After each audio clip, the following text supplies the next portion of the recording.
¿Qué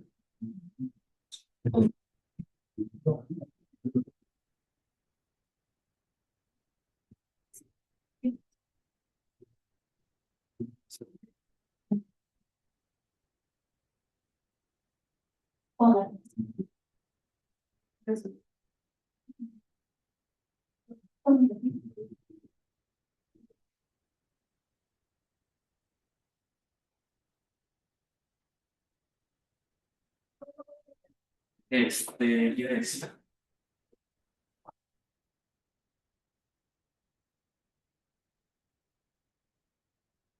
Bien, ¿no? Mi cerebro está ahorita pensando en el cliente. Estoy todavía en mentalidad de que son. Ya.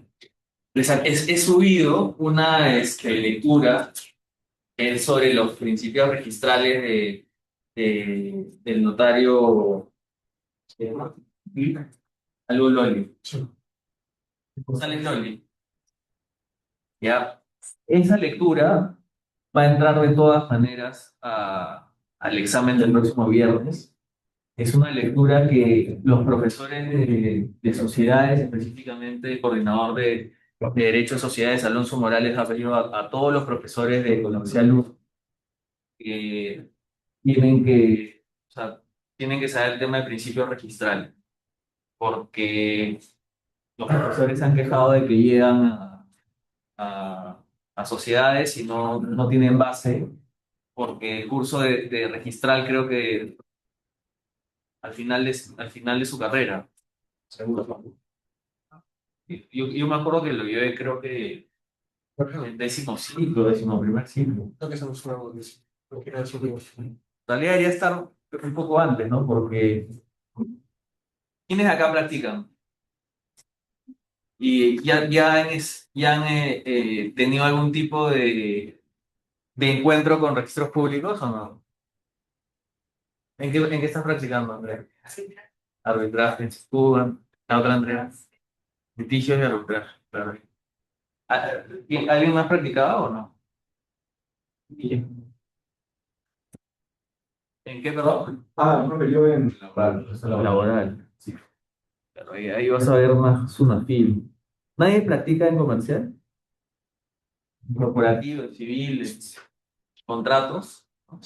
Hola, amigos. ¿Cuánto estás practicando? Sí. ¿En qué? En procesal. Todos son procesalistas en esta clase. ¿Y qué tal? ¿Te gusta procesal o no? Mucho plazos. Esa es la principal razón por la que... A ver, justo les estoy contando del tema de las 48 horas. Ya. Yo decidí no ser litigante y obvio los procedimientos administrativos sancionadores también, justamente por el tema de los plazos. Porque uno tiene que vivir como que un estrés constante. O sea, ya de por sí ser abogado es estresante porque tienes a clientes que te dicen, oye, necesito tal de tal fecha, ¿no? Pero una cosa es que el cliente te lo diga y tú ya sabes que hay cosas más urgentes que otras. Sí. Y a medida que conoces a tu cliente, ya lo puedes ir gestionando, ¿no? En el área en el que estoy, que es Derecho y Tecnología, prácticamente que no tengo plazos, salvo que esté en un procedimiento administrativo sancionador o salvo lo que me está pasando ahorita, que es un incidente de seguridad, lo que tienes 48 horas. Y es peor que procesal en ese caso porque en procesal son días hábiles. Sí. Por último, ya tienes chance para trabajar o descansar el fin de semana. En este caso la vez pasada fue el año pasado, a inicios del año pasado, a finales del año pasado, un viernes o sea, estaba yéndome como que a una fiesta, estaba así con mi esposa, y me llama un cliente, me dijo, vamos a tener un ciberataque. Mañana 9 de la mañana tenemos reunión. ¿Qué puedes hacer? Siempre he dicho que ser abogado es como ser un pediatra, ¿no? O sea, un doctor. Si te llaman a las 3 de la mañana diciendo que el bebé está enfermo, bueno, tienes que contestar. Sí me pasó. Creo que eso me va a pasar este fin de semana, ¿no? Haciendo el Día del Padre con un ciberataque. Pero bueno, Este, a ver, ¿por qué les hacía la pregunta de en qué estaban practicando? O sea, para ver si es que alguno de ustedes tenía algún tipo de experiencia con registro público. Algo. ¿En que me era una cautelar? O sea, sí, más que todo ver las partidas de, por ejemplo, si vamos a... No, ya, justamente ahorita me acuerdo de una. De la vigencia de poder de, por ejemplo, tal empresa, Claro. quién va a ser la representante, revisar la de piso público por la partida y también, no sé, pedir, depende mucho si es copia simple o copia, o sea, la copia que no te Copia sale, literal. sí, la copia literal. Y eso, sí, la otra cosa. A ver, ¿y todos han visto una partida registral o es chino cuando les hablo de partida registral? Porque nunca me voy a olvidar que en segundo ciclo de Derecho, en personas jurídicas, el profesor Juan Espinosa nos hablaba del principio de tracto sucesivo, que es un principio que voy a explicar ahorita. Y no les miento que cuando me dijeron el principio de tracto sucesivo, no entraba en mi cabeza. O sea, simplemente no entendía el concepto. Y bueno, ahí para pasar el curso tuve que memorizarme el concepto, pero claro está que cuando uno memoriza, se olvida a la semana, ¿no? O es más, si memorizaste para el examen, das el examen y probablemente la información se desaparezca después del examen, ¿no? Pero después cuando ya practiqué y comencé a ver partidas registrales, me di cuenta que el principio de tracto sucesivo es algo muy sencillo de entender, ¿no? Por eso les hago la pregunta si es que tienen algún tipo de experiencia viendo partidas registrales. Nicole me dice que sí ha visto una partida registral. No sé si ustedes en el curso de personas jurídicas les enseñaron partidas registrales, ¿no?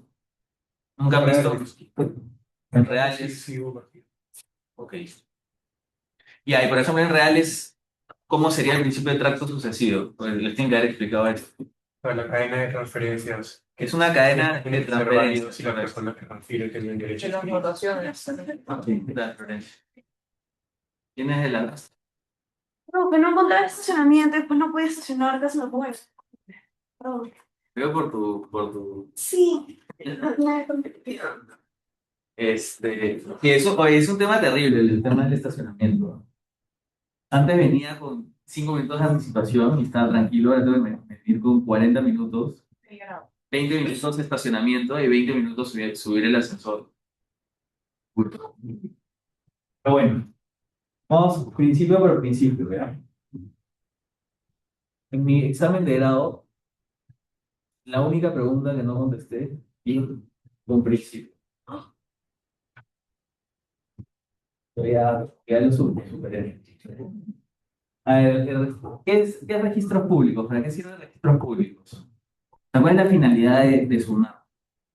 Se lo explico el derecho. O sea, el derecho que tiene una persona sobre un bien. ¿Qué fue lo primero que dijiste, perdón? O sea, que se haga público. Que sea público. ¿Y por qué quieres hacerlo público? Para que no haya problema, que no conoce quién es el propietario. O sea, en el caso para alegar que no sea propietario, para alegar que esta persona es el gerente, que esta persona tiene los poderes, que esta es la sociedad, que es una sociedad existente, ¿no? Entonces, el registro público se organiza en particular en el registro de personas naturales, registro de personas jurídicas, registro de propiedad inmueble y registro de propiedad de bienes muebles, ¿no? Las personas jurídicas obviamente puedes tener EIRN, puedes tener sociedades, puedes tener asociaciones. En el registro de propiedad inmueble es lo que tienen que haber visto en reales. Y por ejemplo, un ejemplo de un registro de bienes muebles, ¿cuál sería? ¿Qué carros? Vehículos. Vehículos. Y acá está básicamente la base legal, la encontramos en el Código Civil y en el Reglamento General de Registro Público. Y tenemos el primer principio, el principio de publicidad. ¿En qué consiste el principio de publicidad? ¿Qué es lo que se les viene a la mente? Que lo que está escrito se presume que es conocido por todos. Sí, efectivamente va por ahí, ¿no? O sea, una vez que esté inscrito, nadie puede alegar de que desconocía.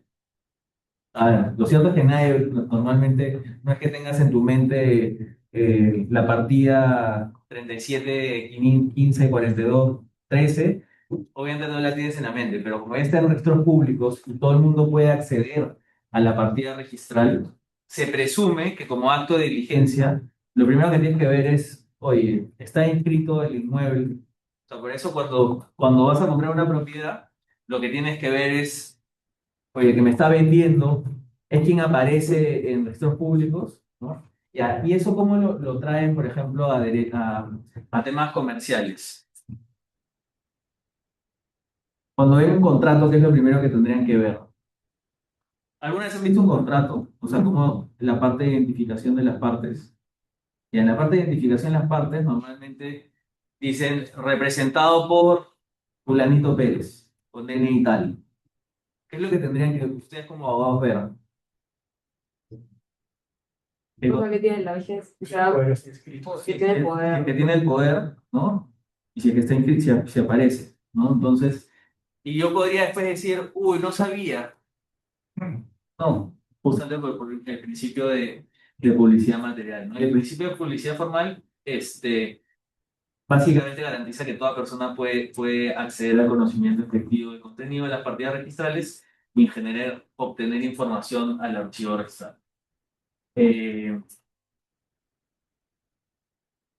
Claro, acá lo que te dicen en el principio de publicidad material, el contenido de las partidas registrales afecta a los terceros, aun cuando estos no hubieran tenido conocimiento efectivo del mismo, ¿no? O sea, se presume que todo lo que está en lo público se conoce por todos y desde el punto de vista de publicidad formal, todo el mundo tiene acceso a registros públicos.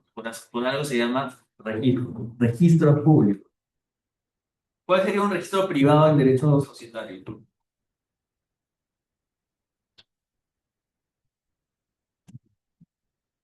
Ya lo hemos visto.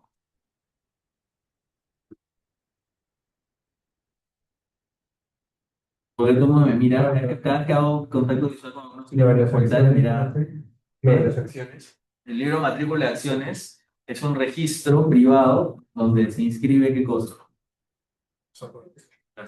o sea, a quién le pertenecen las acciones y que las acciones tienen alguna carga, algún gravamen, los pactos de socios que versan sobre esas acciones. O sea, ustedes podrían acceder al libro Matrícula de Acciones de Bacus. No. ¿Por qué? Porque es un registro privado. Pero pueden acceder a la partida registral de Bacus. Sí. Sí. ¿Por qué? Porque es un registro público. Entonces, un poco para. Pero al final es un registro. En el registro lo que se busca es anotar básicamente aquello que es importante para la persona jurídica, ¿no? Luego está el principio de titulación auténtica. Lo que te dice es que la inscripción se hace en virtud del título que consta en el instrumento público, salvo disposición contraria. O sea, básicamente, muchos de los títulos que se presentan a registros públicos previamente han tenido que pasar por algún tipo de formalidad. Normalmente se hace a través de escritura pública, ¿no? Entonces, tienes instrumento público notarial como los partes notariales o como la escritura pública. Tienes un instrumento público judicial como las partes judiciales y las copias certificadas y un instrumento público administrativo como pueden ser las resoluciones administrativas, ¿no? O sea, Nicole, tú que ves procesal, o sea, ¿qué pasa si es que ponen una medida cautelar sobre un inmueble? ¿Qué es lo que cómo se tendría que trasladar eso a una partida registral? Tendría que ver la partida registral del inmueble, ¿sabes? Y o sea, antes de que esto pueda ser público, se tiene que registrar, si no, ya la persona, como ya tiene la medida cautelar ahí, hace cualquier cosa. Ah, pero en la partida hay una parte que te dice Sí, específicamente, oye, hay una medida cautelar que versa sobre una anotación, sí. ¿no? Y lo mismo sucede este, lo mismo sucede en las partidas electrónicas de la sociedad, ¿eh? Eh, Estoy pensando un ejemplo, ¿no? En que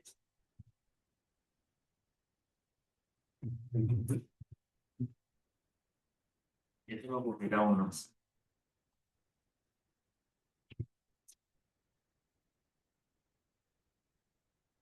Principio de rogación.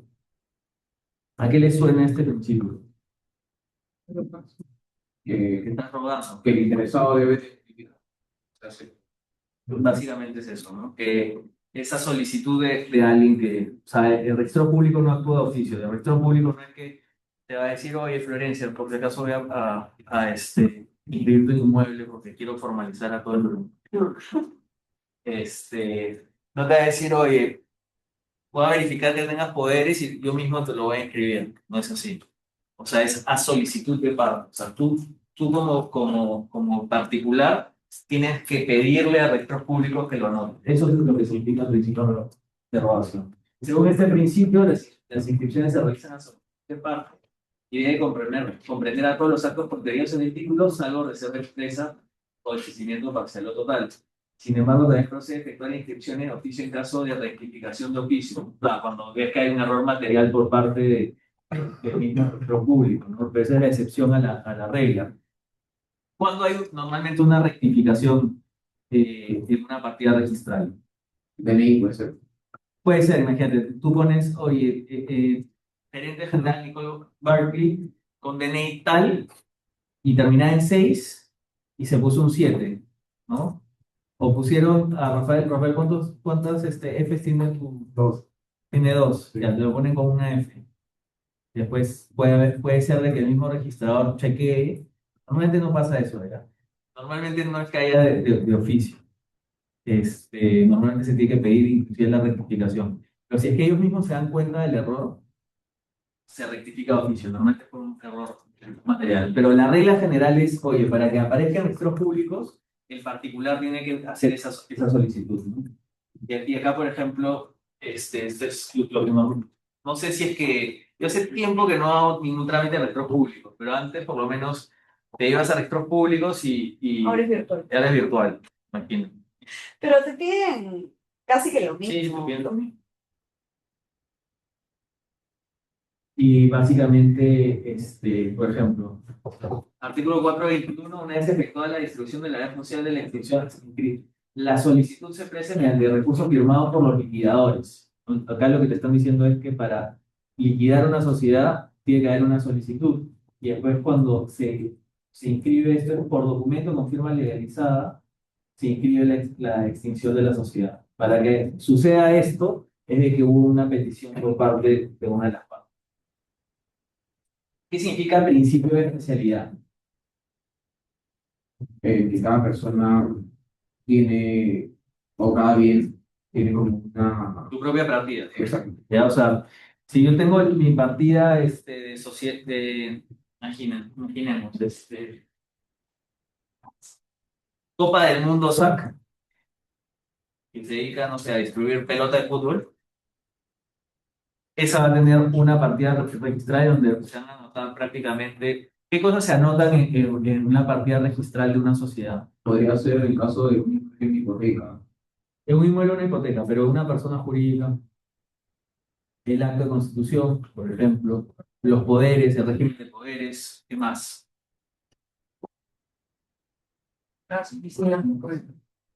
Pero eso Bueno, eso sería propiedad eso del sería inmueble. propiedad inmueble. Sí. Eso estaría en la partida del inmueble, pero en la partida de la sociedad, ¿qué más? Si es que hay un aumento de capital o una reducción de capital, sí, ¿por qué? En base a los principios que ya los tienen en su ADN, los principios de capital social, ¿qué ocurre cuando uno modifica el capital social? ¿Qué implica la modificación del capital social? En integridad creo que era. Sí. 100% suscrito por los. Ah, Bueno, no de integridad, ni me acuerdo. Sí. Determinación. El principio de determinación, pero hay uno específico que te señala de que tiene que constar, o sea, el capital social tiene que constar en el estatuto y si lo quieres modificar, tienes que modificar el estatuto. ¿Cómo se llama? Digamos que se llama estabilidad.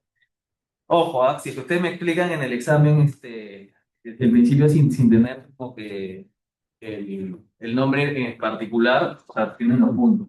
Pero ¿a qué es lo que voy con esto? Cuando uno hace una modificación de capital social, la modificación del capital social es una modificación del estatuto. La modificación del estatuto se inscribe o sea, implica un cambio eh, o sea, implica un acto que es inscribible en la partida de la sociedad. Sí. O sea, si es que voy a modificar el estatuto, esa modificación de estatuto tiene que constar en la partida de la sociedad. Pero bueno, regresando al principio de especialidad, básicamente es por cada bien o por cada persona jurídica, por cada persona natural, se abre una partida registral independiente donde se extenderá la primera inscripción de aquellas, así como los actos o derechos posteriores relativos a cada uno, ¿no? En el registro de personas naturales, en cada registro que lo integra se abrirá una sola partida por cada persona natural. Y bueno, excepcionalmente podrán establecerse otros elementos que determinan la apertura de una partida registral. Por ejemplo, el A0001 normalmente es la creación, la constitución de la sociedad, o el antecedente nominal o la independización de un determinado inmueble, ¿no? Y bueno, acá entra el principio de tracto sucesivo, que para mí era un principio que cuando lo leía y recién estaba en segundo ciclo de Derecho, decía, o sea, para mí era chino, es tracto sucesivo, porque le ponen un nombre tan difícil. Entonces te dice, ninguna inscripción, salvo la primera, se extiende sin que esté inscrito o se inscriba el derecho de la cual concibe o emana el acto previo necesario o adecuado para su obtención. ¿Qué significa eso? Si es que yo voy a cambiar de gerente general, que es un acto inscribible, ¿cuál es el acto previo que tendría que haber? ¿Algo, Andrea? Escribir la... Sí, pero Que existe el nombramiento primero. correcto, que inscriba primero el nombramiento de un gerente general. O sea, si sale que Claudio es el gerente general y lo van a revocar, lo primero que tendría que haber en la partida previamente es que Claudio haya sido designado como gerente general. Si es que hace hacer un aumento de capital, y el nuevo aumento de capital es de $1.000.000, o $1.000.000, perdón, eh, ¿qué acto previo tendría que haber? La modificación de capital social.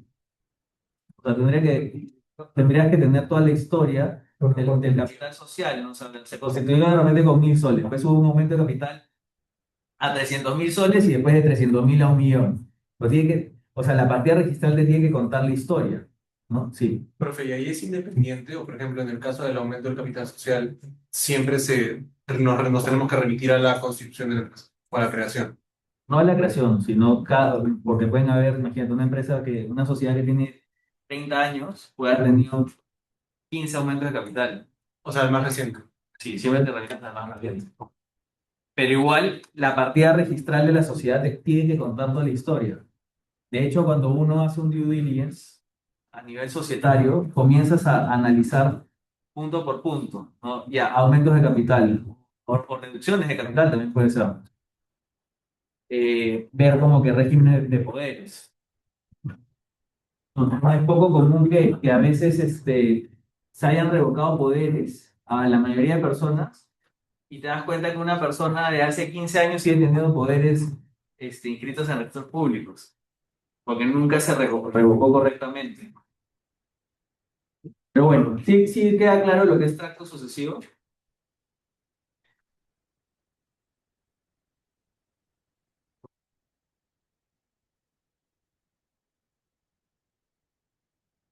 Y estas fotos son como que el capital original y el resto de la...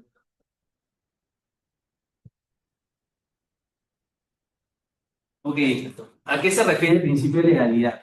¿A qué le suena? O sea, un registrador público, ¿cómo es que tiene que cumplir el principio de legalidad? Sí, Rafael. Haciendo valer la legalidad.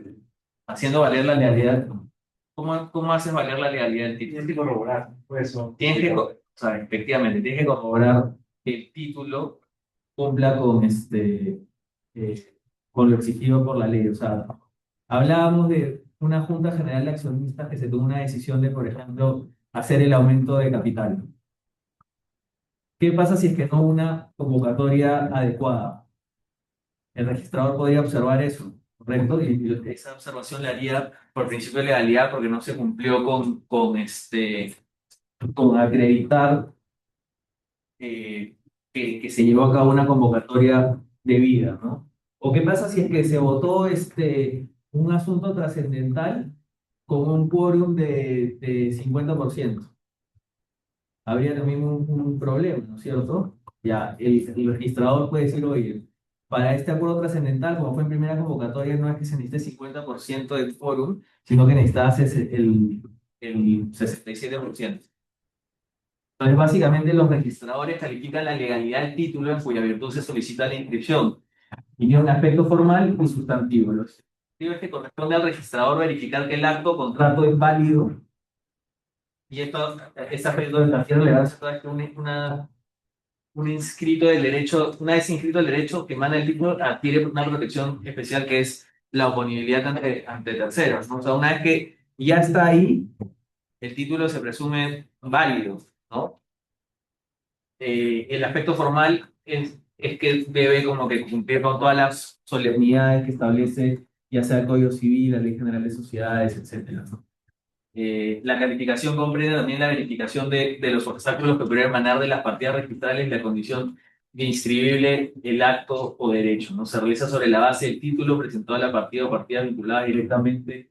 Está, nuevamente, principio de legalidad es, oye, yo registrador tengo que ver que se haya cumplido desde el punto de vista sustantivo con la validez del acto que se pretende inscribir y que también se haya cumplido con las formalidades exigidas, ya sea por la ley o por el reglamento, ¿no? Oye, no sé, me tenías que acreditar esto mediante escritura pública y no hay escritura pública, no puedo, o sea, te lo voy a observar por principio de legalidad.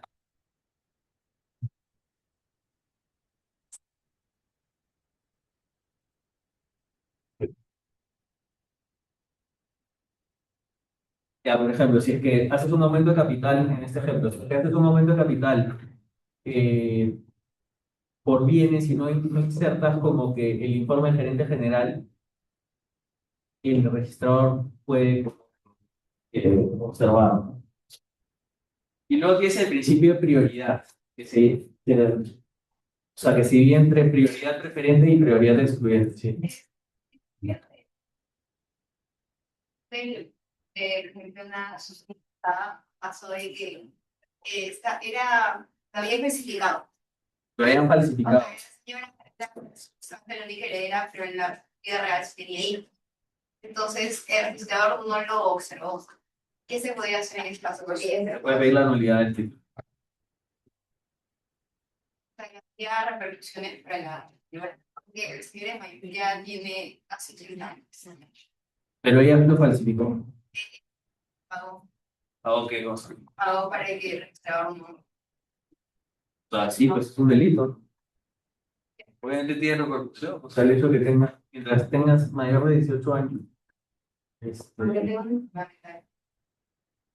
bueno, ahí se podría alegar de que, o sea, ya tienes que ver caso por caso, tienes que ver como que si es que se puede probar la enfermedad mental.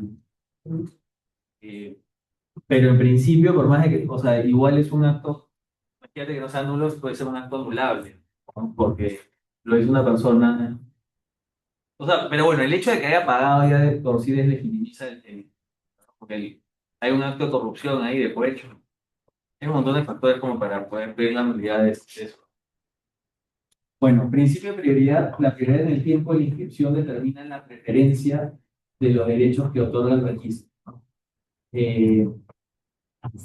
Tienes la prioridad preferente y la prioridad excluyente, ¿no? Los efectos de los asientos registrales, así como la preferencia de los derechos que de estos semanas se retrotraen a la fecha y hora del respectivo asiento de presentación. ¿No? A ver, vamos a ir de frente al.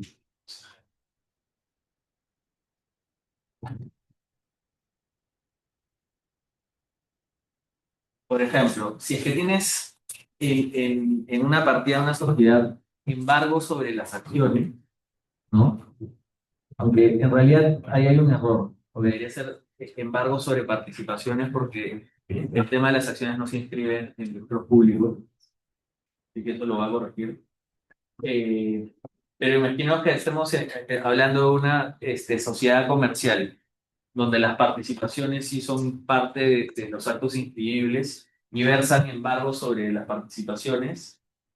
El primer embargo inscrito va a tener prioridad versus frente al segundo, ¿no? Y el principio de prioridad excluyente es que si la actividad se inscrita a la disolución de una sociedad, no, después no se puede como que inscribir un aumento de capital, ¿no? Y después nos quedan ¿qué otros principios? La buena fe. Ya, bueno, lo que habíamos mencionado, el principio de legitimación, los asientos registrables se presumen exactos y válidos, ¿no? Entonces hay una presunción de exactitud respecto a lo que dice el título, lo que dice el asiento, ¿no? Los asientos registrables se presumen exactos y válidos, producen todos sus efectos y legitiman al titular registral para actuar conforme a ellos, mientras no se rectifiquen en los términos establecidos en el reglamento o se aclare judicialmente su invalidez, ¿no?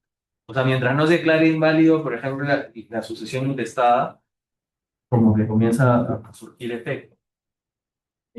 Puede afectar al tercero. De repente se hizo esa sucesión, se traspasó, no sé, pues un inmueble a un tercero, y el tercero de buena fe adquirió en base a lo que decía el registro público. Eso ya es un poco más complicado, porque ahí tienes que, o sea, tienes que pedir la nulidad, pero adicionalmente está el tercero de buena fe, ¿no?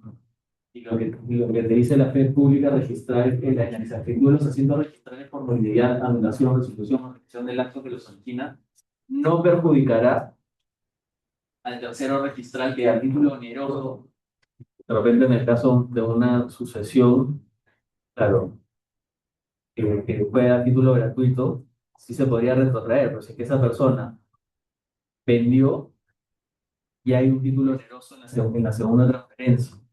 Y ese es un tercero que ha dicho, oye, este pata heredó de una sucesión, entonces sí es el legítimo propietario. Y así es que se pide la nulidad, no se puede afectar al tercero de buena fe que creyó justamente en la legitimación que había desde el registro público.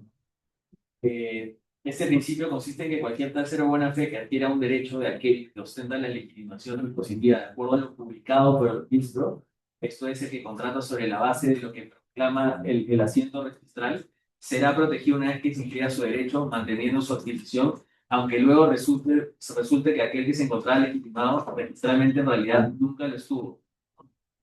Y bueno, para este caso se requiere la buena fe objetiva y subjetiva. Esto lo vamos a ver ahorita más adelante, pero me adelanto.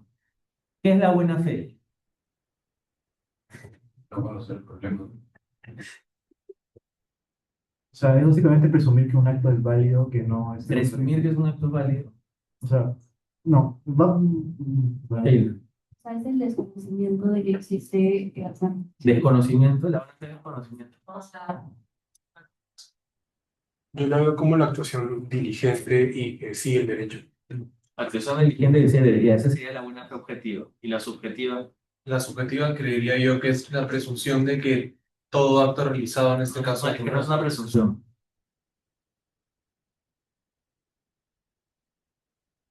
A ver, Andrea, León, ¿qué vendría a ser la buena fe subjetiva?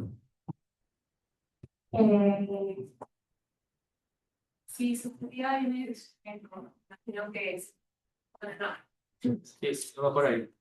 persona que cada persona pueda formalizar, No es que se presuma, ¿eh? La buena fe claro, ¿Es la creencia de una persona para hacer bien las cosas? va por ahí. O sea, la buena fe subjetiva es la creencia interna de que se está celebrando un acto conforme a derecho. La buena fe objetiva es, oye, no me puedo basar solamente en mi creencia, sino que tengo que ser diligente. Ahí no puedo decir, uy, creí que Florencia era el titular del carro que me vendió y no fui y no revisé como que en registros públicos que ella era la titular. Entonces, yo puedo haber tenido la creencia, pero en realidad, o sea, esa creencia, no sé, no estaba, no estaba relacionada con un actuar diligente. Entonces, para que exista buena fe pública registral, normalmente tiene que haber buena fe objetiva y subjetiva. O sea, oye, yo tengo la creencia, en el caso que presenta Andrea, oye, imagínate, alguien hereda un inmueble y lo vende, oye, yo tenía la creencia de que la persona que me estaba vendiendo el inmueble era el propietario. ¿Por qué? Porque tenía la posesión del inmueble, parecía que era su casa, entonces me generó una expectativa. Y adicionalmente, reviso la partida registral del inmueble y veo que es el propietario del inmueble porque ha heredado en base a una sucesión. Y así es que la que, no sé, no entiendo bien que la señora que hizo el testamento o que murió le pagó a... Esa parte no la entiendo muy bien, ¿ya? Pero si es que se pide, finalmente, si es que se pide la nulidad, el tercero de buena fe no se puede perjudicar.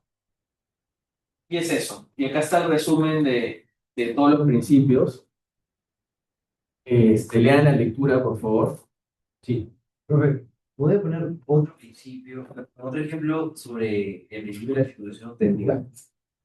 Principio de titulación auténtica. Un aumento de capital requiere escritura pública.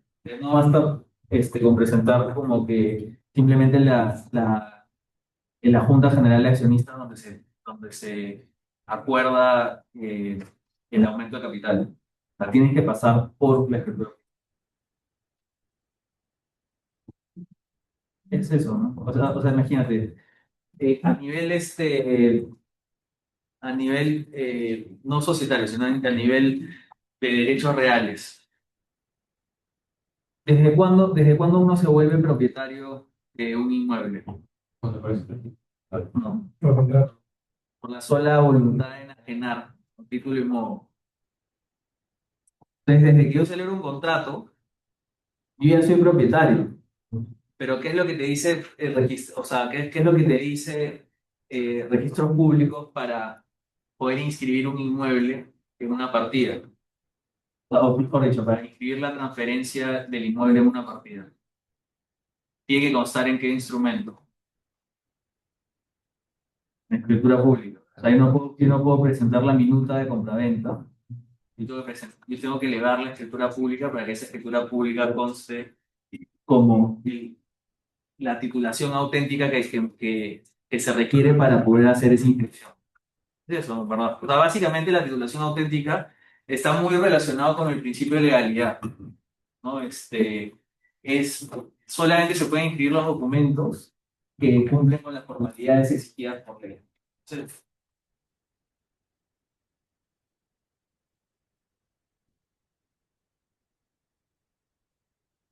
bien, eso es el tema registral. Vayamos.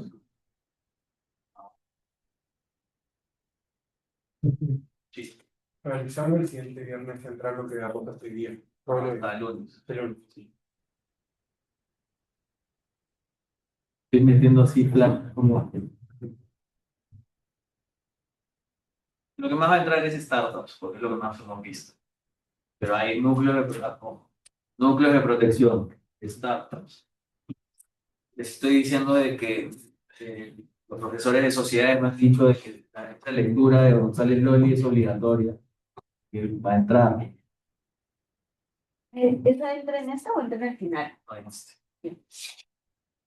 Pues van a estar, no, en el caso, tú que no. Sí, sí entra en tu caso, ¿De qué? startups. Pero, o sea, si saben lo de las diapositivas, no tienen que leer ninguna lectura, todo lo pueden encontrar en las diapositivas. Sí, Andrea. Vale. Lo voy a decir a ChatGPT que lo haga. Lo voy a poner las diapositivas, o va a decir, hazme un examen. O el objetivo es jalar al 90%. No, todavía no lo hago. Y la lectura. O sea, a ver, la lectura es, o sea, esta diapositiva es el resumen de la lectura. Lean la lectura. Pues van a llegar a sociedades y lo van a decir, ¿quién fue su profesor de economía?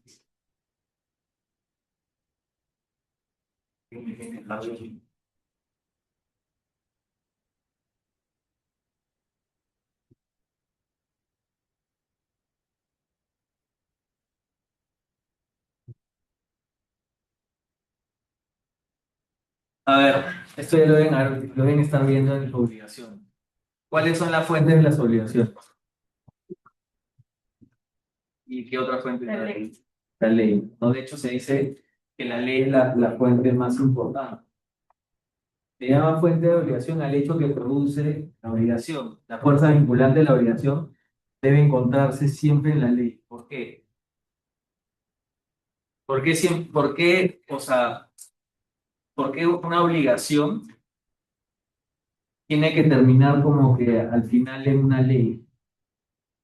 O sea, respaldada por una ley. Porque la ley es todo. Sí, ¿y por qué más? O sea, ¿qué sucede cuando si es que va un contrato que va en contra del orden público? Nulo. ¿Y por qué es nulo? Porque la ley lo dice. Entonces, básicamente eso.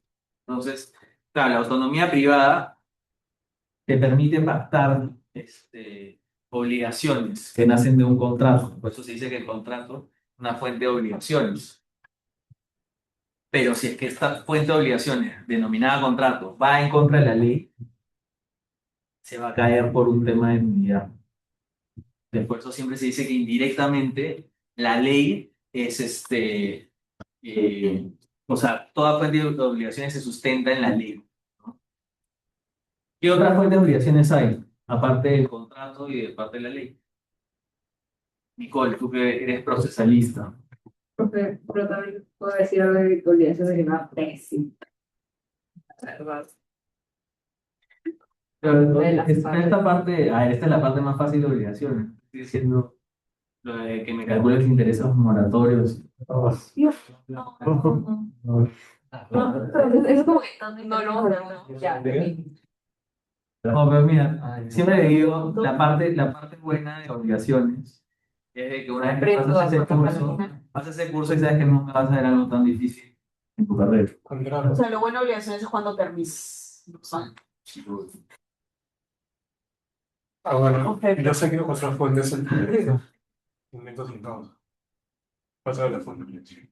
El enriquecimiento sin causa es fuente de obligaciones. Sí, hombre, sí. ¿Cómo hacer una fuente de obligaciones? Sí. Sí, güey, sí. Yo El enriquecimiento sin causa es una fuente de obligación. Pero ¿Cuál es la antes, fuente? pero antes que haya lo que sin causa. Al contrario, más bien Ah, como es sin Dijo causa, que- porque no existe Ah, obligación. O sea, dijo que con el enriquecimiento sin causa se crea y se extingue automáticamente una obligación. Yo me he hecho. Estoy de acuerdo. Sí, Crea y se obligación. extingue. No, no. O se crea la obligación de volver. ¿Y qué es lo que significa? Como que, porque como no había una... Yo no lo entendí, profe, yo me meto. Pucha, ahí me tendrían que hacer la línea de tiempo, de cómo nace. Ya, yo estoy viendo algo más sencillo, algo que les va a servir en la vida. A ver, ¿qué otras fuentes aparte de la ley y el contrato? Una promesa unilateral. Ya, eso también es una fuente de obligación. ¿Qué otra cosa? Váyase a algo un poco más sencillo. ¿Qué es eso? Podría ser propio de la autonomía privada. La autonomía privada o sea, de ahí surgen los contratos y de ahí surge la promesa unilateral. Pero a ver, vayan a ejemplos. ¿Cuántos alumnos hay acá? Por lo menos más de 30. Estoy casi seguro que pueden pensar en una obligación que no nace ni de la ley, por lo menos de forma directa, y que tampoco nace de la autonomía privada.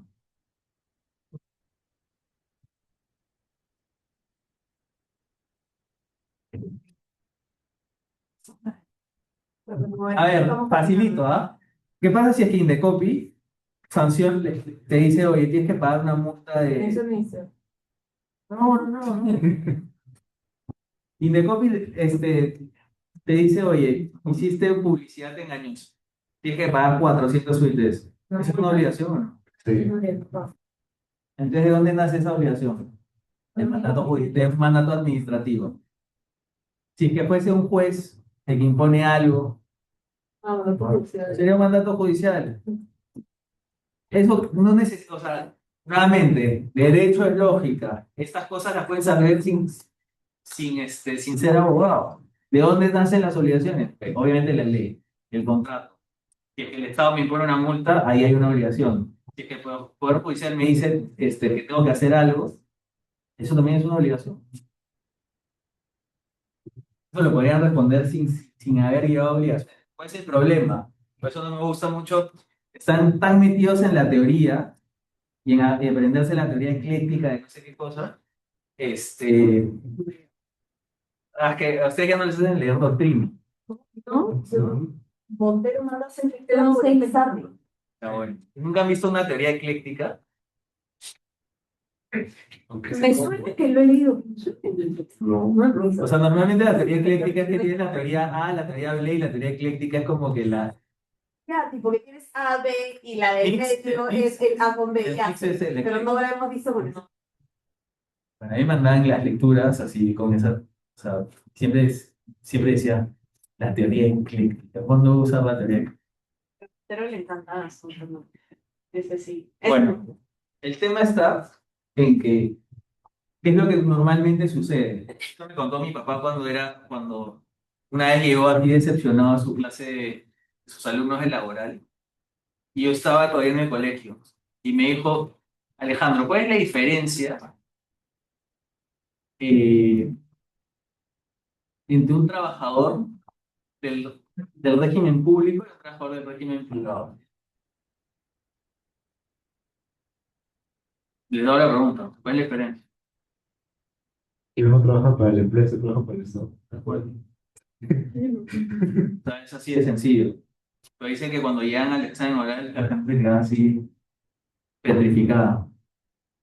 Y decía, esto es algo que, como se han metido tanto a estudiar y han tratado de memorizar tanto en vez de entender, muchas veces tienen que retroceder y darse cuenta, o sea, desaprender porque les hago una pregunta de dónde nacen las obligaciones y están traumadas por el curso, pero no están pensando, a ver, lógica, ¿de dónde puede salir una obligación? O sea, yo soy un ciudadano, ¿qué es lo que, por qué respeto no cruzarme la luz roja? Porque hay una ley, ¿no? Entonces hay una obligación. Ok, ya. Que quedó un contrato, tengo que cumplir el contrato, y antes hay otra obligación. Si es que Indecopi me sanciona o Sunatil me sanciona, ¿tengo que cumplir con pagar la multa? Sí. No necesitas ser abogado para saber eso. Y pueden llegar a esa respuesta. Que siempre traten de, como que, o sea, un tip que les doy es, traten de no pensar como abogado, porque se van a quedar en las teorías y todo eso, y eso a veces, no digo que no sirva, a veces tienes que saber teoría para poder aterrizar en la práctica, pero más importante que la teoría es entender la realidad y usar la lógica de lo que está sucediendo, ¿no? De lo que te están preguntando. El derecho es lógico, acuérdense de eso. A veces, claro, en el Perú a veces hay cosas ilógicas, pero debería ser la excepción y no la regla. ¿De dónde nacen las fuentes de las obligaciones? Del poder del Estado o de la autonomía privada. De cómo se manifiestan en el Estado, supuestos legalmente tipificados, normalmente en la ley, actos administrativos y actos judiciales. Y a nivel privado, básicamente el contrato de la promesa integral. Bien, entonces, una vez que contestamos eso, ¿cuáles son los principios contrarios? Pues, un primer principio, o sea, es la autonomía privada. ¿Qué es la autonomía privada? Pues ya lo deben saber. Y algunas personas me dijeron que era la capacidad que un sujeto pueda regular por sí solo sus intereses con la colectividad o algo así.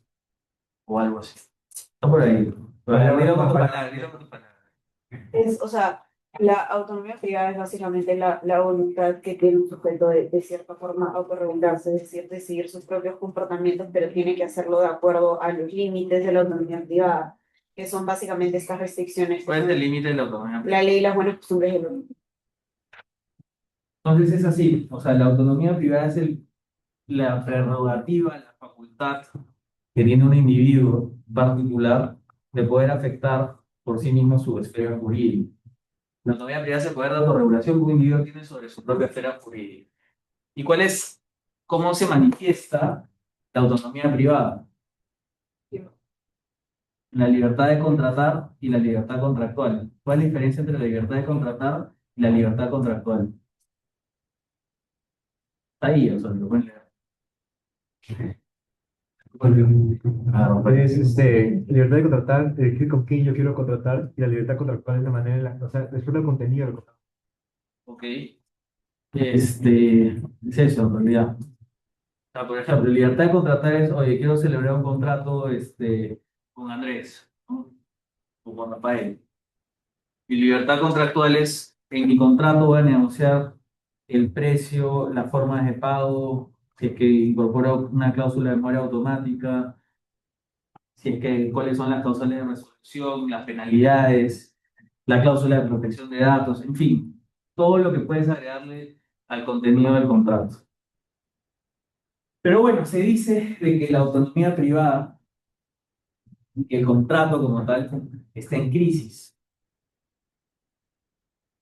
¿Por qué se dice desde hace como 15 años que el contrato está en crisis? Profe, yo creo que porque el mercado está estandarizado. Ok. Tenemos varios contratos. Entonces, si es que tienes un contrato estandarizado, ¿qué afectas? ¿Libertad de contratar o libertad contractual? Libertad contractual. Libertad contractual. Muy bien. Muy bien. Básicamente, hay una estandarización de las relaciones jurídicas, o sea, hay la masificación de los contratos. Y lo que termina sucediendo es de que si tú vas, por ejemplo, a... ¿Qué operador de teléfono tienes?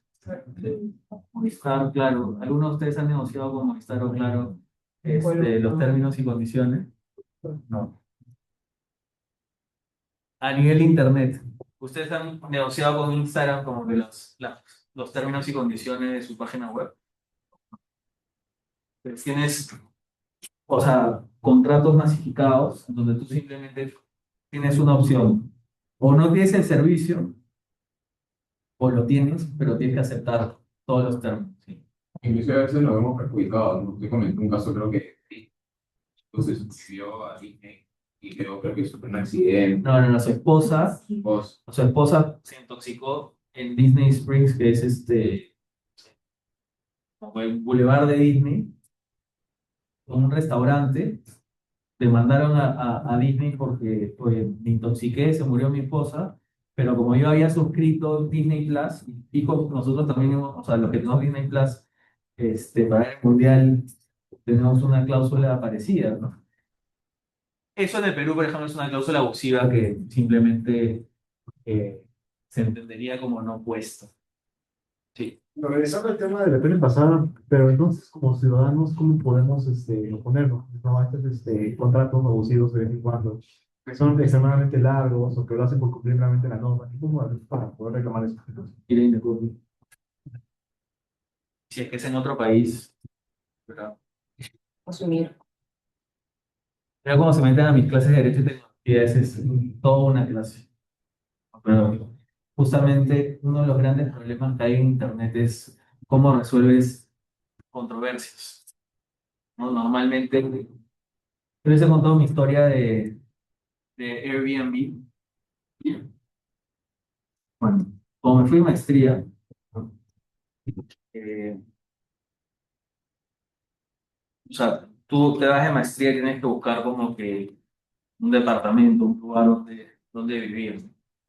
Pero normalmente tienes que llegar primero, entonces tienes que alojar, ya sea en un hotel, un Airbnb. Pero lo que me ha dicho un amigo es, en Barcelona, te puedes demorar un mes o 2 meses en encontrar que ellos denominan un piso, porque es un depa. Entonces, 2 meses de hotel en Barcelona, o sea, no es tan barato. Por mejor un Airbnb. Te le digo a mi pata, oye, mira, justo estoy yendo como que a finales de verano, quiero estar como que en la playita. ¿Qué tal esta zona? Y está bien, pero en Airbnb te dan la dirección exacta, ¿o no? O te dan como que un lugar aproximado. Decía, reservé mi Airbnb por un mes, 1.700 euros, nunca más.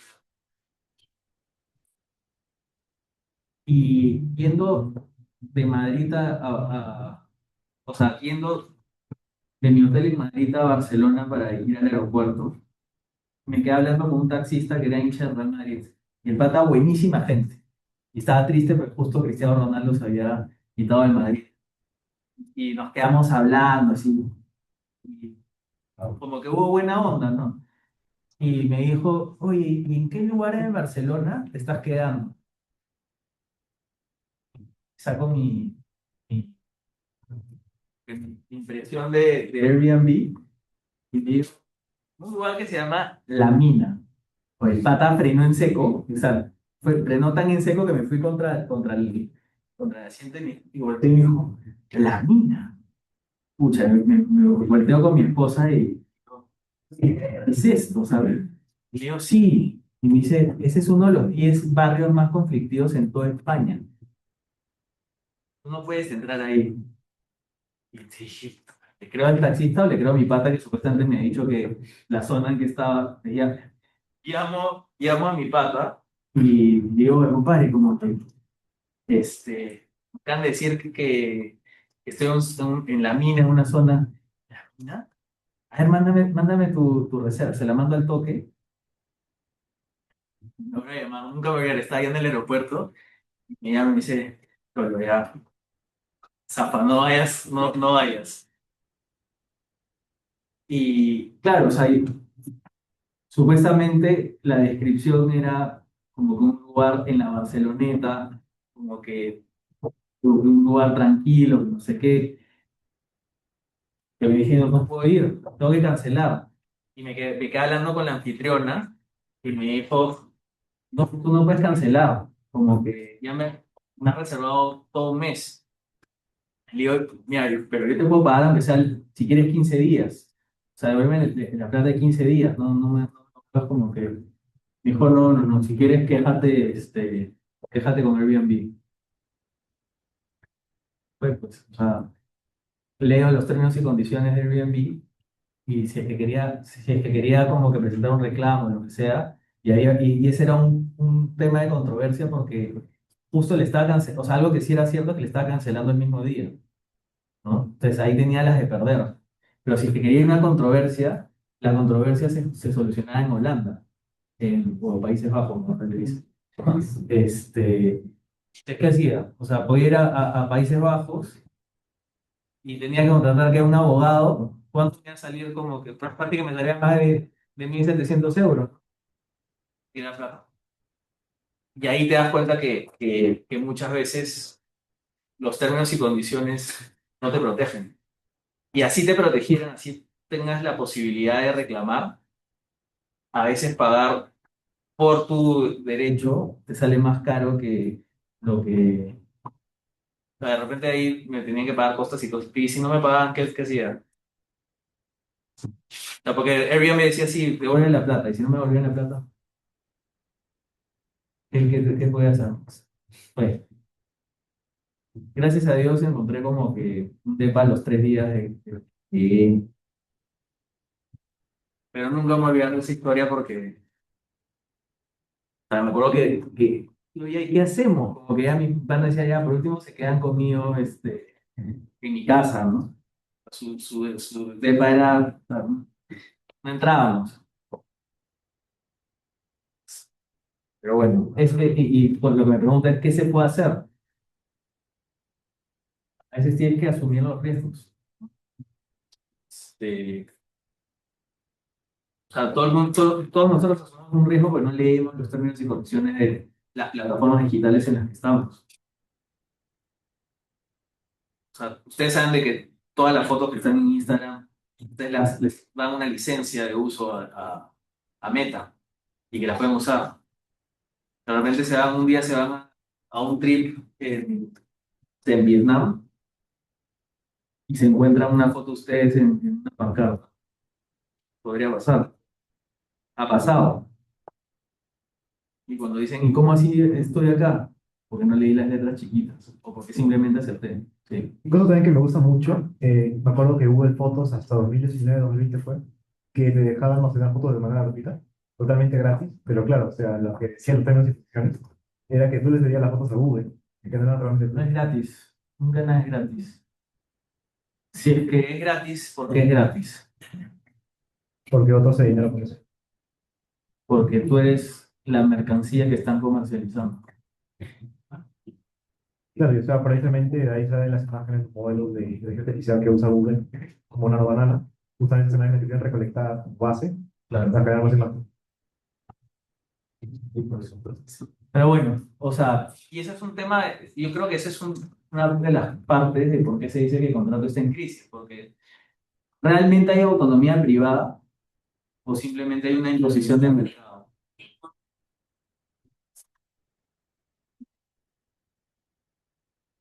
Aunque sea fue algo así, una vez estaba viendo una serie y, no, y me quedé en la mitad y me fui a una clase con el profesor Ortega, que a mí me da miedo, el mejor profe que tuve en la universidad. Y era así súper estricto, ¿no? Pero como les he contado en alguna ocasión, antes no era como que ponía Netflix y ya estaba, se quedaba como que en la mitad, sino que si es que yo me quedaba en la mitad de la serie, después tenía que volver a entrar a series yonkis y salía como 100 como que ventanas y tenía que después ver como que cuál era el minuto y si es que movías el minuto te salía, mientras movías así te salían 20 publicidades, una porquería. Entonces tú lo tenías que dejar como que así sin moverse Para para... verlo todo corrido. Y si no, simplemente lo tenías que dejar ahí. Bueno, la cosa es que está, el profesor Ortega está en plena clase y no sé qué hago y activo como que, y estaba a todo volumen y creo que una escena era, era Prison Break, no sé si han visto esa serie, y estaban como que matando a alguien, era como gritos de matanza.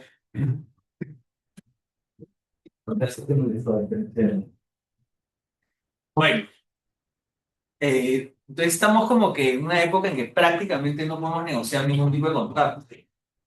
Se dice que se está afectando la libertad contractual, ¿no? Y hay una relación de poder muy, muy grande, o sea, tú cada vez tienes menos poder de negociación con otras partes, o sea, y eso no solamente a nivel de usuarios y de, eh, y de empresas, sino, por ejemplo, en datos personales, tú cuando contratas infraestructura tecnológica, tú tienes que asegurarte de que tu contrato tenga ciertas características. Pero lo que termina sucediendo en la práctica es que la mayoría de infraestructura tecnológica, ¿en qué país está? En Estados Unidos, ¿no? O sea, cuando contratas a Google, cuando contratas a Amazon, cuando contratas a Microsoft, y la pregunta es, imagínate, Alicorp tiene el poder de negociar con Amazon, de repente a través de Credit Corp podría ser, pero si es que es como una empresa, no, simplemente no tiene posibilidad. La mayoría de empresas no tienen posibilidad de negociar algo que te exige la ley peruana cuando tratas de forma internacional, salvo que sea como decía Credit Corp o Intercorp o sea, algo, o alguna empresa importante de Grupo Breca, por ejemplo. Pero fuera de esas 3 o 4 empresas que hay, casi que es muy difícil negociar cualquier término y condición que puedas tener, ¿no? Entonces, cada vez hay una relación de poder más grande y por lo menos a nivel tecnológico hay una dependencia en infraestructura tecnológica de terceros que casi que no pueden ni siquiera mover los contratos. Entonces, la crisis de contrato afecta a la autonomía privada y por tanto afecta a la libertad contractual. También se dice que se afecta la libertad de contratar porque al haber cada vez más oligopolios, casi que no puedes elegir a quién eliges, ¿no? O sea, los modelos de negocio de las redes sociales son modelos de negocio que necesariamente para que sean, para que aporten valor, necesitan ser oligopolios, ¿no? O sea, ¿a qué me refiero con eso? Uber, porque es poderoso, porque tiene muchos conductores afiliados. Si no tuviera conductores afiliados, no habría muchos usuarios. Entonces eso es lo que se conoce como efecto red.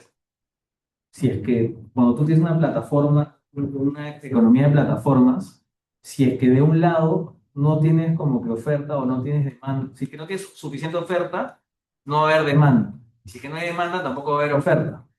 Entonces, lo que hace fuerte el modelo de negocio es la comunidad de usuarios que hay. ¿De qué te sirve como que Instagram o TikTok si nadie sube videos o no hay nadie? Y todo el mundo se va.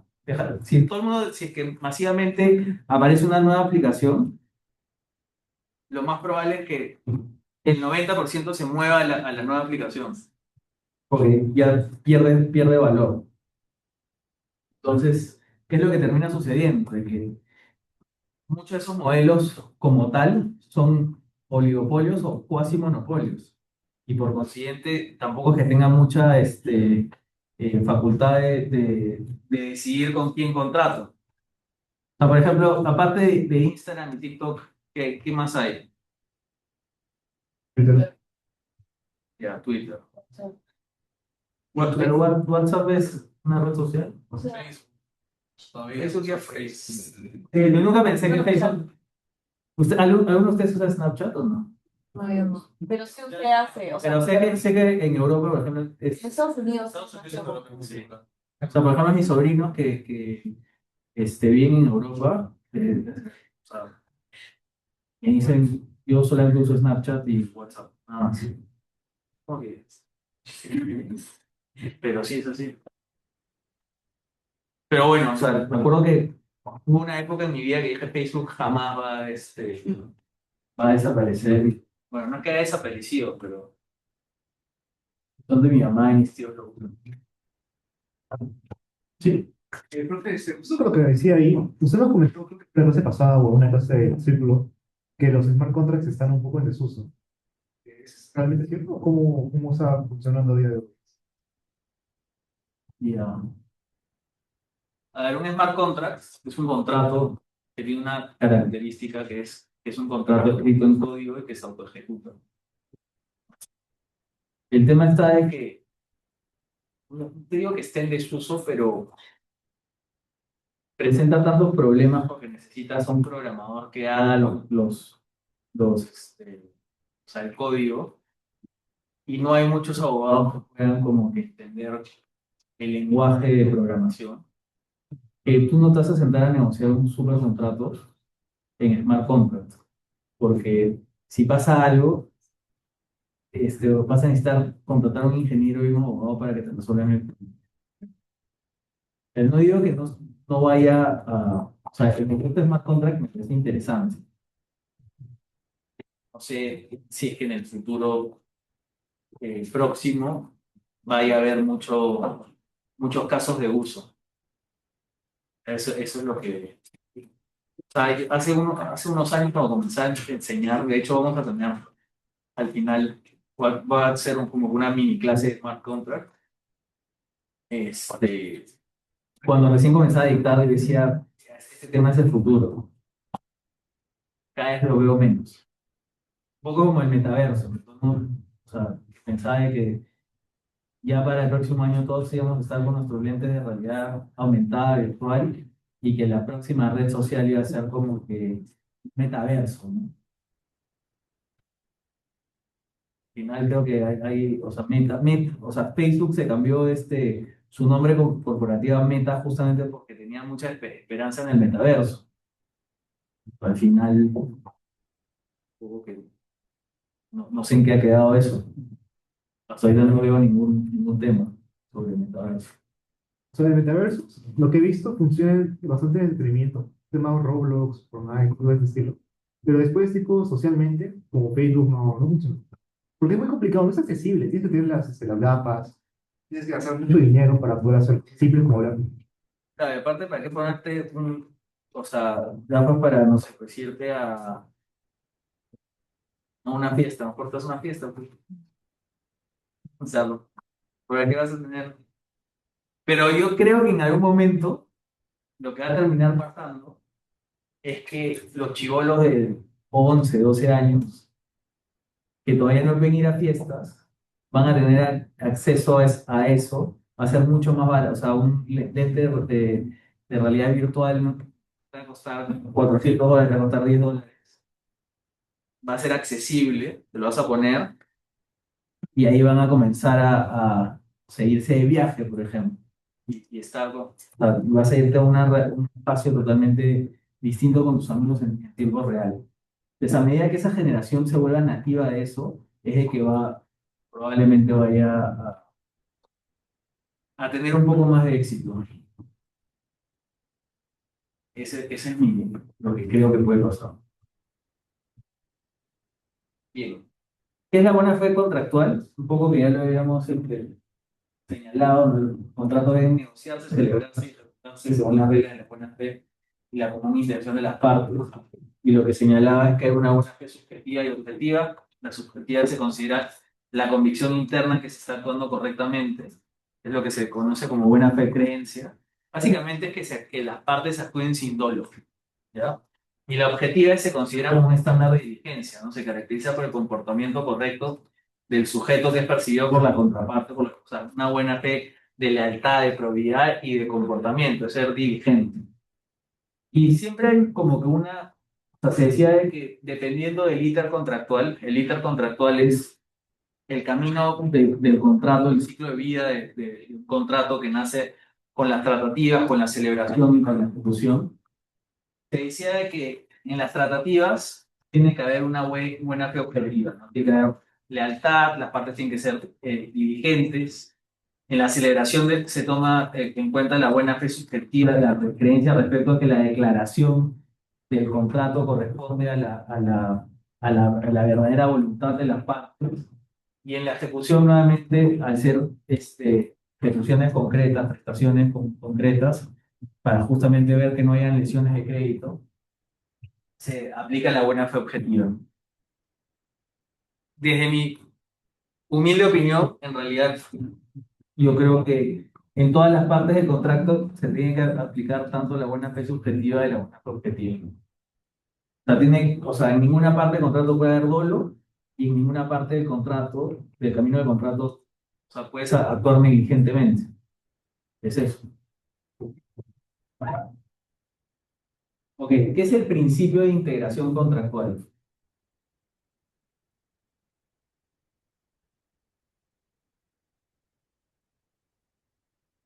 Artículo 1359. No hay contrato mientras las partes no estén conformes sobre todas sus estipulaciones. Que la discrepancia sea secundaria. Entonces, el contrato supone un acuerdo total y actual. Para que haya contrato debe haber una declaración en este sentido.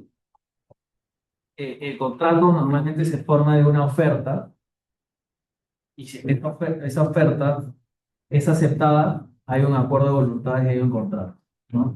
Ahora, la gran pregunta es, ¿qué sucede si las partes están de acuerdo con los elementos esenciales, pero no con todas las estipulaciones? ¿Y a qué me refiero con elementos esenciales? Ustedes deben conocer como que los elementos esenciales del acto jurídico, pero cada contrato tiene elementos especiales, ¿cómo decía usted? Elementos esenciales especialísimos, ¿ya? Traducción, ¿qué significa eso? Una compraventa, para que haya una compraventa, ¿qué es lo mínimo indispensable en que te tienes que poner de acuerdo? El precio, El precio y qué más. el momento de entrega, No, eso no. El precio, modo de pago, no. cómo se entrega el bien. Antes de que se entregue el bien. Tiene que dar cosa y precio.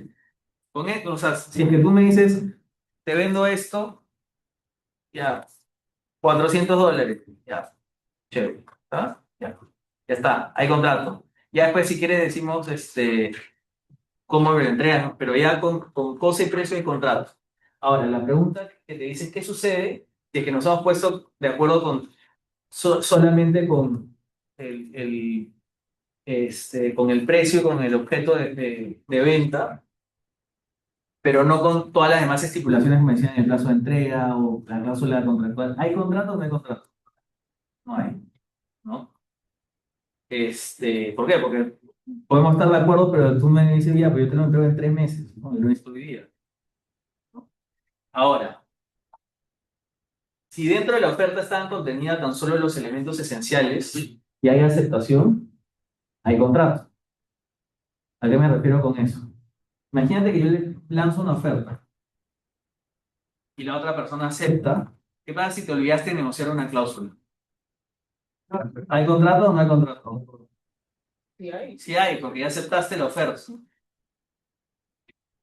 Pues Si en la oferta están todas las estipulaciones y no se está de acuerdo con una estipulación en específico, no hay contrato.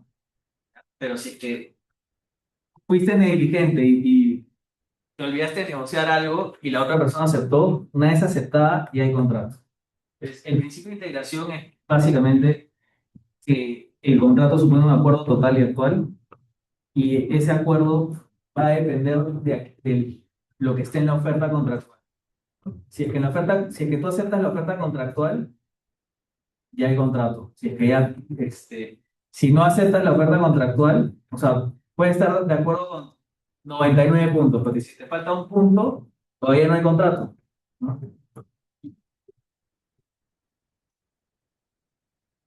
¿Qué es el principio de atipicidad? ¿Qué es un contrato atípico? Que no está contenido en el Que no está contenido, que no está tipificado, por así. Entonces, todos los contratos de derecho privado, inclusive los innominados, o sea, los que no tienen nombre, quedan sometidos a las reglas generales contenidas en esta sección. ¿Qué significa entonces el principio de atipicidad? Que por más de que seas un contrato atípico, es decir, un contrato que no tiene tipificación, o un contrato que inclusive ni siquiera tenga nombre,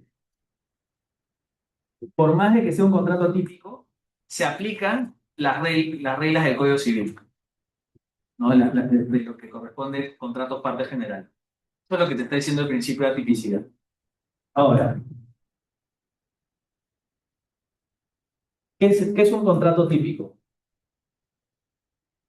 Que está contenido en El que está tipificado, el que tiene como que una regulación expresa.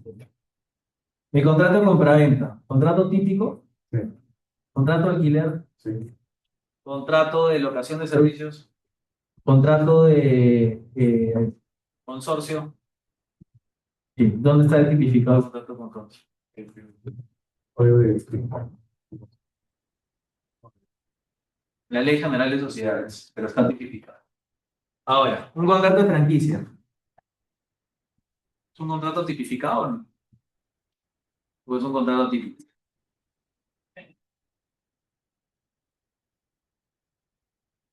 creo que no.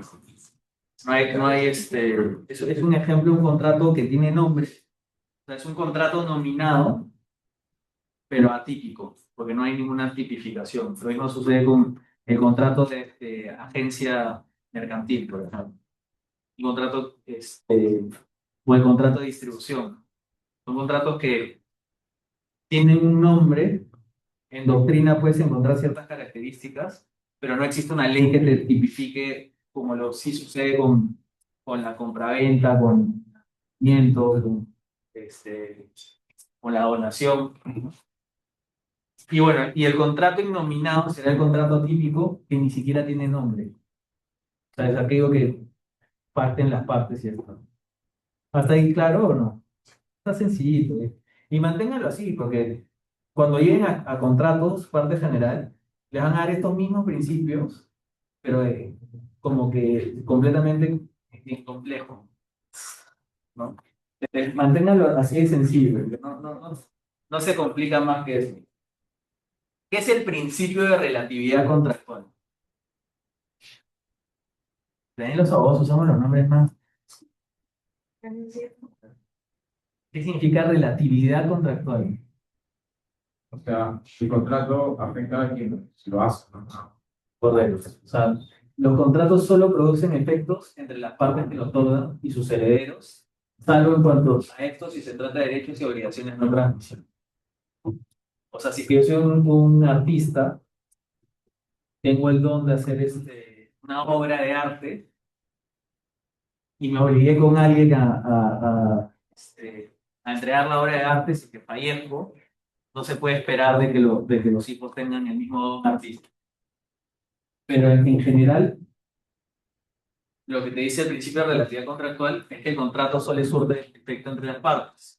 Los alcances de un contrato no pueden afectar a una persona que no ha participado en él. Ejemplo, oye Florencia, tú vas a vender la casa de Nicole. No se puede, híjole, juro que no. O sí se puede. Si tienes poderes para Porque hay un. Ah, Sheila, porque dice que sí. Puede tener poderes para una persona Y además que no tengas ningún tipo de poder ni facultad. Porque existe la figura del contrato de compraventa de bien ajeno. Sí. Entonces, ¿cómo puede existir el contrato de compraventa de bien ajeno y convivir con el principio de relatividad contractual que te dice, oye, no puedo afectar la esfera jurídica de un tercero sin su porque es autorización? una excepción a la regla. No. En este caso no es una excepción a la regla. Lo que pasa es que en la compraventa de bien ajeno, yo me obligo a venderte la casa de Nicole. Pero si yo no logro venderte la casa de Nicole, yo te tengo que indemnizar. No es que te tengo que entregar la casa. Ah, ya. ¿Se entiende o no? Sí.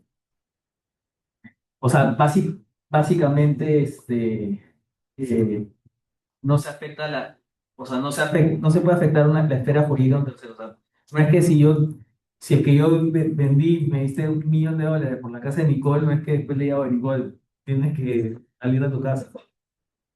Obvio que no funciona así. Saliendo. Pero ya, de lo que hemos visto, ¿qué ejemplo de la Ley General de las Sociedades sí es una excepción a la relatividad contractual? ¿Se acuerdan de los convenios para societarios? Sí. ¿Por qué un convenio para societarios podría ser considerado una excepción a la relatividad contractual?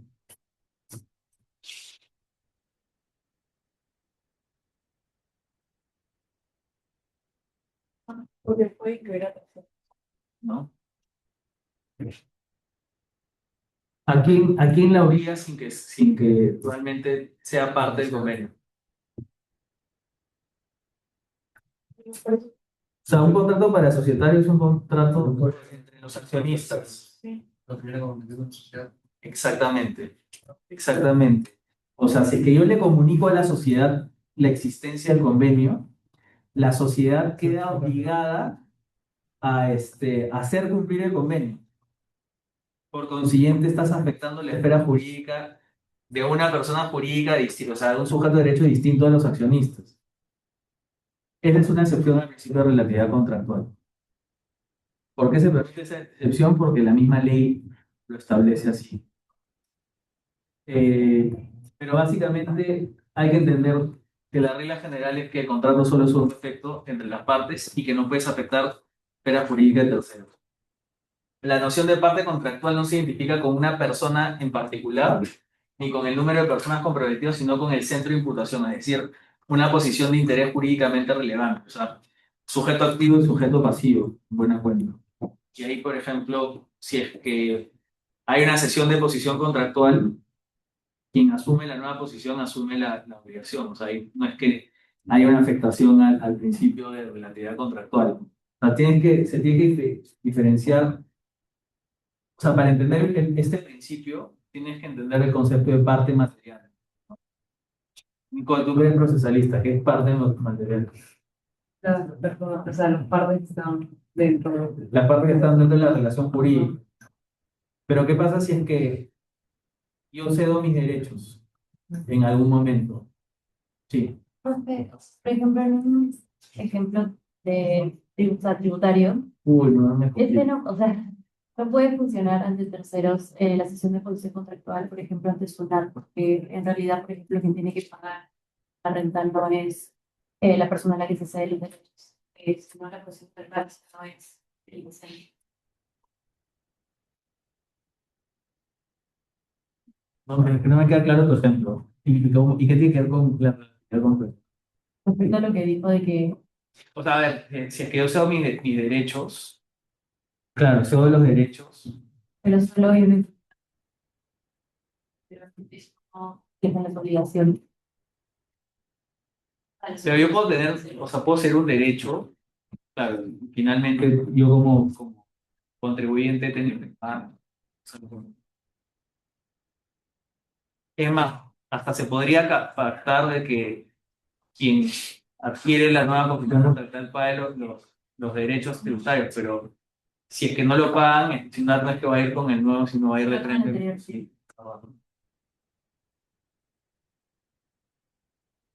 Y bueno, ya para terminar, hay muchos principios, ¿no? Un poco teóricos.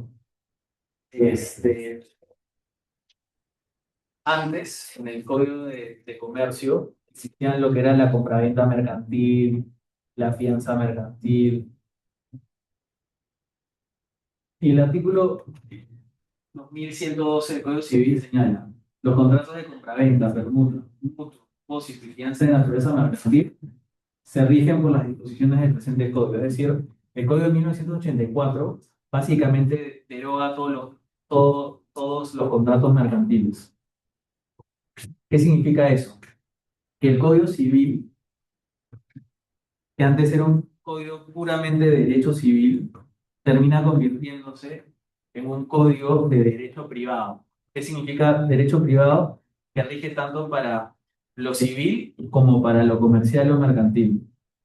Y esto se debió básicamente a una inspiración del Código Civil italiano y una ponencia del año 83 realizada en la Universidad de Lima, eh, donde señalaba básicamente que se debería proceder a unificar los contratos mercantiles y civiles y regularlos en el Código del 84. Y es eso. ¿Hasta ahí alguna duda?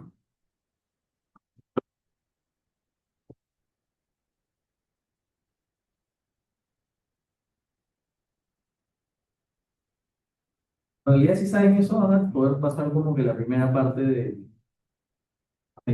contratos, partes generales. Simplemente acuérdense de la base, no se compliquen. En la medida que entiendan eso, van a poder, porque, claro, lo que sucede es de que en contratos partes generales van a haber muchas excepciones a la regla. Entonces, eso es lo que los va a complicar. Pero acuérdense de la regla, ¿no? O sea, yo me acuerdo que cuando veía el tema del principio de relatividad contractual, claro, comenzaban con la compraventa de bien ajeno y ponían demasiadas como que demasiadas excepciones y uno se terminaba mareando. Pero es fácil. El único curso que sí les puedo decir que es complejo es Urios. Y si es que odias tributario, pues podría ser tributario.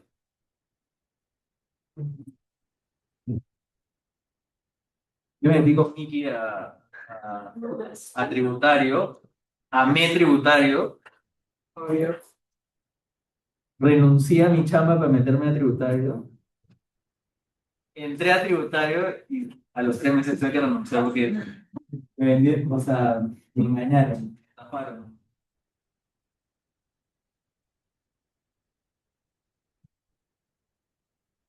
¿Qué es el tributario 1 y 2?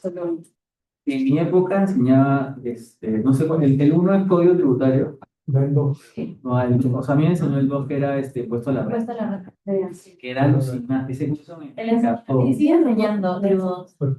Él es la cifra de eso. Sí, Sí, yo creo que. ¿no? Ahora ya no sé si es que va a ser. Sí, Va a ser señor. no sé si ahora. Sí, pero hace unas semanas como Sí, no nos encontramos y nos dijo. Que él enseñó Él nos enseñó a nosotras a leer algo intro jurídicas y después ya en el consigo, Indrogons. No, nosotros llamamos. O sea, es uno, ya. Pero-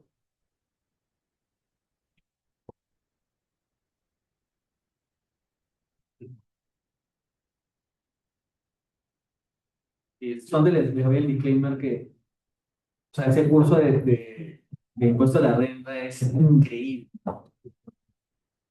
Pero no se dejen engañar, porque la práctica no es así. Yo creo que decía ya, a ver, vamos a hacer un planeamiento tributario, cómo voy a ahorrar impuestos. Yo pensaba, ya voy a hacer un negocio, cómo en base a este conocimiento me voy a ahorrar todos los impuestos, voy a crear sociedades. Llego y me mandan un Excel de la SUNAT, o calcula como que los intereses moratorios. ¿Qué es esto? O sea, yo que soy una bestia en matemáticas. Profe, ¿qué de prácticas ¿Qué cosa? en Jota No, menos mal. en esos 3 meses? No, es que fue justo de septiembre a diciembre. Ah, ya. Es más, quedé tan traumado que me tomé como, dejé el derecho, pero de verdad, dejé el derecho, me quedé gastronomía, sí. Ganadería. Hice un negocio de paneles publicitarios, delivery. A ver, a Tan sí lo he visto, André. Juliana está. César sí lo vi. Ivana también. David. Lidia. Erika, ¿la viste? Carmen Gutiérrez.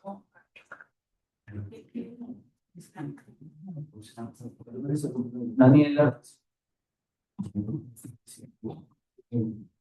Adriana.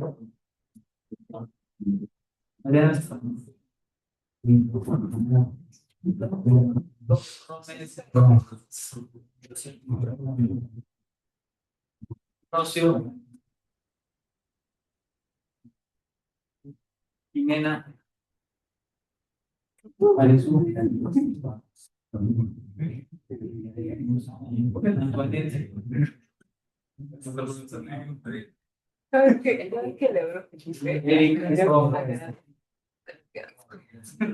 Marínez Rueda. Jimena Salazar. ¿Por qué?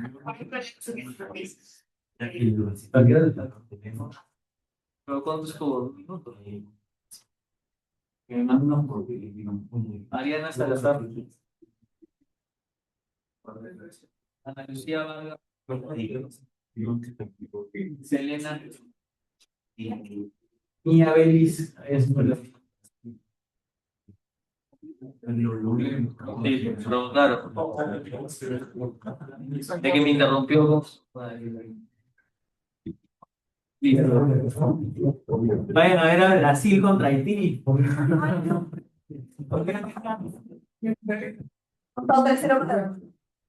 Me ha costado. O sea, no plata, en red. No, tampoco, no me decía material tampoco una aplicación. Estás para acá, para que ciudadanos que empiezan un partido y es con solo Chile. Y el que pierde quita. Y como comprenderán, estoy perdiendo, pero que con vergüenza, ¿vale? Leyendo. Voy